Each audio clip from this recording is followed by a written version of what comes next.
We begin with breaking news. Boulder police say that an officer is injured after a woman stabbed the officer at a grocery store in North Boulder. Police arrested that woman at the Lucky's Market off Broadway in Quince. Police say the officer went to the hospital and is expected to be okay. We're continuing to gather information about just what went down there at the store.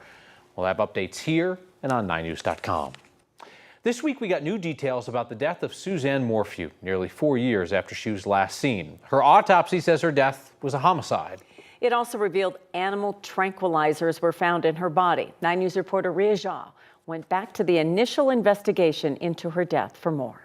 Yeah, so Barry Morphe was arrested and charged with first-degree murder in connection with Suzanne's disappearance. Today, I read all 130 pages of his arrest affidavit and found on multiple occasions Morphe was asked about the kinds of drugs found in Suzanne's system. He admitted he frequently handled those drugs and that it, quote, makes him look bad.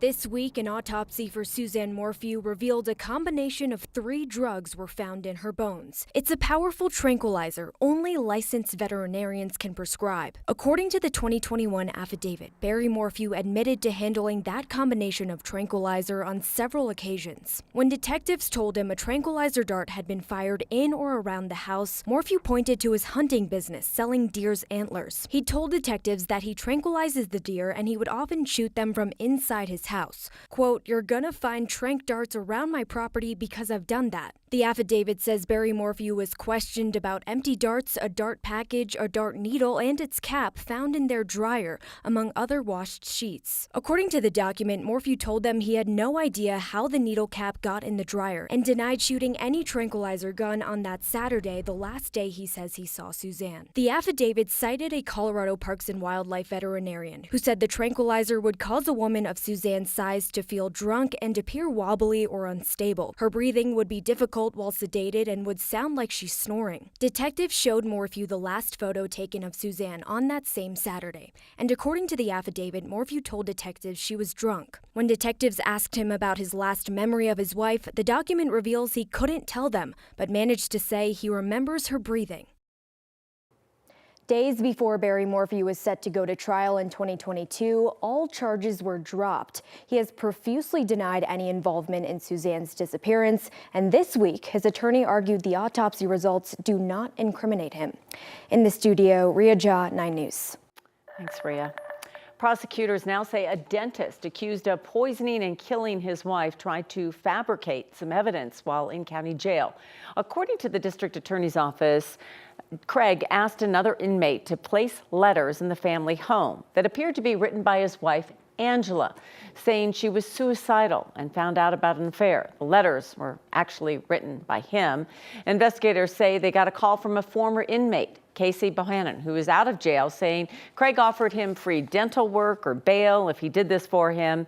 He's accused of killing his wife and poisoning her protein shakes. The story he told Bohannon, according to police, is that Angela poisoned herself with cyanide. In court today, his defense team argued that Bohannon has glaring credibility issues. The judge decided not to dismiss the evidence. It will be part of Craig's trial in August. Snow showers returned across portions of the high country today. Just take a look at this video taken from Loveland ski area. Snow didn't make it down to the metro area, but we're still monitoring some of the storms out east. Beautiful start to the day, and then things kind of turned on us midday, Kathy. That's exactly right, Kyle. The front came in mid-afternoon. Before it did, it was beautiful. It was a little windy, but 71 degrees in Denver. And then the winds really picked up, and now we're looking at scattered showers across the city. A little thunder out there, a little lightning, but all of the heavy thunderstorms are on the northeastern plains, where a severe thunderstorm watch remains in effect for 2 counties tonight, Yuma and Kit Carson. These are the areas that we've already seen hail reports of 1 inch in diameter, heavy rain, and some damaging wind. The showers are moving quickly from the southwest toward the northeast, and we see some redevelopment on the backside of this system. We're also tracking snow showers in the mountains. And again, the hail and the damaging wind has really been the big issue with these cells as they track into Nebraska and Kansas. Denver had a pretty good rain shower here about a half hour ago. There may be another round coming in around midnight with a few foothill snow showers. And the severe weather threat continues over extreme eastern Colorado in this area in yellow. Things change for us tomorrow, and I'll have that forecast coming up. North Glen City Council voted tonight to seek an ethics complaint against Democratic State Senator Faith Winter for showing up drunk to a community meeting. Tonight's vote was unanimous, according to our partners at Colorado Politics. A day after Winter's drunken appearance at the community meeting, she announced that she was entering rehab. The resolution says Winter failed to uphold her office with integrity and lost the confidence of the public. The ethics complaint now goes to the state Senate president for investigation. People gathered outside the Colorado Capitol tonight to mark May Day, or International Workers' Day, to celebrate workers' rights. They gave speeches and then marched from the Capitol to the Auraria campus to show support for pro-Palestinian protesters. Those protesters have been camped out there for the last 6 days. Protesters at CU Boulder held a die-in support of Palestine on campus this afternoon at the University Memorial Center. There was also a small group of counter-protesters. Students at the University of Denver joined that growing movement today. Some Jewish students on campus say they don't feel safe. We've got Zionist presence. Hi. Shalom. Shame. Shame. Jaden Skinner says that video is from yesterday. She's one of the Jewish students on campus worried about the ongoing protests. It's just really, really sad. Yeah, I never thought that I would have to live through what my great-grandparents had to live through. Hillel of Colorado has a building right next to DU's campus. The executive director says it's a safe place for Jewish students to come together. In response to their concerns, the university sent a statement saying protests on campus have been largely peaceful. They say their campus safety team has added more patrols. Another brother of Denver Nuggets star Michael Porter Jr. has been arrested on suspicion of driving drunk. Records show the Missouri State Highway Patrol arrested 20-year-old Javon Porter for DWI and speeding. Less than 3 weeks ago, another of MPJ's brothers, Coben Porter, was sentenced to 6 years in prison for killing a woman while driving drunk in Denver. The same week that Coben Porter was sentenced, another brother, Jonte Porter, was banned from the NBA for betting on games while he played for the Toronto Raptors. It's the wave of the future. This is where it's going to go at some point. Drone use is expanding in local police departments, including in Arapahoe County, where deputies can now enter buildings with drones and track suspects from the air miles away. Now the department is testing out something that's never been done in Colorado, responding to 911 calls through the air. 9 News reporter Evan Krugel gives us an exclusive look at what that Sunday could look like. This is not an angle you see on a typical traffic stop. A bird's eye view of an Arapahoe County Sheriff's deputy asking for a license and registration. The person inside unaware that half a mile away, a team of investigators is watching. So you can see a passenger in his hands from our vantage point. That's awesome. Sergeant Cade Cunningham can't help but smile. That's really impressive. As his team of tech-savvy deputies tests out a new idea. Responding to 911 calls through the air to get quick eyes on the scene below. Yeah, it'll be at Quebec and Evans. It's a program called Drone as First Responder, and this is the department's first time testing it. What it is staging drones at strategic locations throughout a city or a jurisdiction to respond to and supplement calls for service before a deputy arrives. So it's not to replace traditional police services.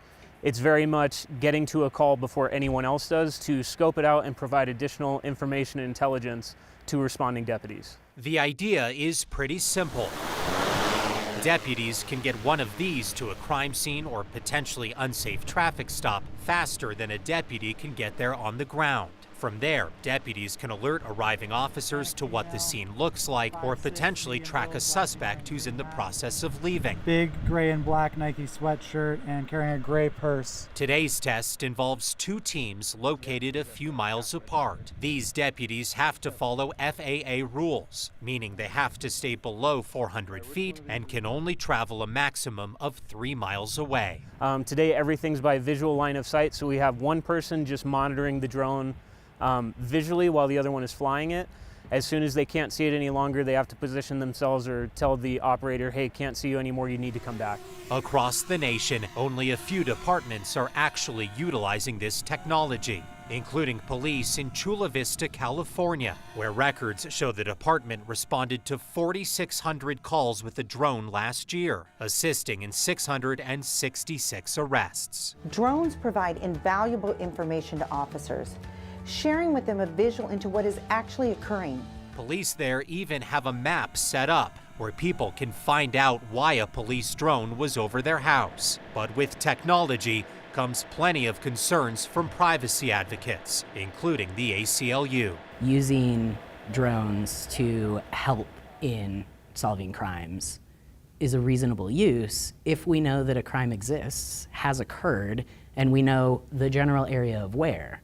But if we're just allowing law enforcement to fly drones around to see if crime is happening, that's a constant invasion of the privacy of every single person within the scope of that drone. Arapahoe County says no final decisions have been made about whether this is something they want to pursue. But after the test, Cunningham says he can see the benefit. A life is more valuable than, you know, a $2,000 drone. And if I knew that me taking off and going to that scene saved the life of an officer or a civilian or anyone for that matter, that pays, you know, dividends. He says before any decisions are made, the department would first collect feedback and make sure it's something the public wants too. This is not a turnkey anything. Before this would ever go into fruition, we would get as much input as possible from the public. And if it's not something they want, then that's not something that we're willing to explore, because that's who we serve at the end of the day. The ACLU is still a little skeptical and says they'll be watching to make sure they live up to that. The department does have some additional tests planned. No word on when this could potentially begin. Ethan Krugel, 9 News.